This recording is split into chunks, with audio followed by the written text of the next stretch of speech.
தேவார பாடல் பெற்ற 274 சிவாலயங்களில் 229வது சிவாலயம் தான் இந்த திருப்பாதிரி புலியூரில் இருக்கிற பாடலீஸ்வரர் திருக்கோவில். இங்கே இருக்கிற அம்பாள் பேர் என்னன்னா பெரியநாயகி அம்பாள்.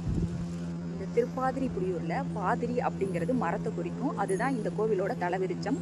புலியூர் அப்படிங்கிறதுல அந்த புலியூர் எதுலேருந்து வந்துச்சுன்னா, அந்த புலிக்கால் முனிவர் இருப்பார்ல, அவர் சிதம்பரத்துலேருந்து ஒரு 9 கோவில்களுக்கு போயிருப்பார்.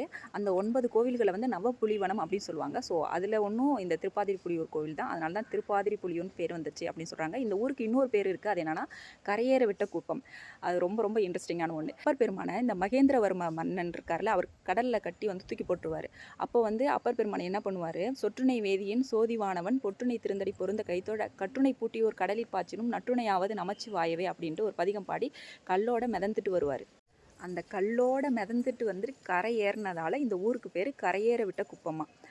அது மட்டும் இல்லாமல் அம்பாள் வந்து இங்கே வந்து உருவம் அற்று இருப்பாங்கள்ல, அந்த மாதிரி இருந்து தவம் புரிவாங்களாம்.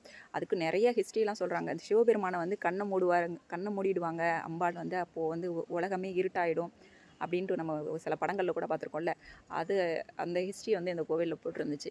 ஸோ அதனால் அம்பாள் வந்து நீ போய் பூமியில் பிறந்து எனக்காக தவம் புரியணும் அப்படின்னு சொல்லிட்டு சிவபெருமான் சொல்லுவாராம். ஸோ இங்கே வந்து அருவம்னா உருவம் இல்லாமல் இங்கே ஒரு ரூம் இருக்குது. அங்கே வந்து சாமி இல்லை, ஆனால் அங்கே தான் அம்பாள் வந்து அருவமாக தியானத்தில் இருந்து இறைவனை வழிபட்டதாக சொல்கிறாங்க. இந்த வருஷத்துக்குள்ளே ஒரு முக்கால்வாசி கோவில்களை வந்து நம்ம கவர் பண்ணிடணும், இந்த 274 முடிஞ்ச வரைக்கும். வீடியோ பிடிச்சிருந்தா ஷேர் பண்ணுங்கள்.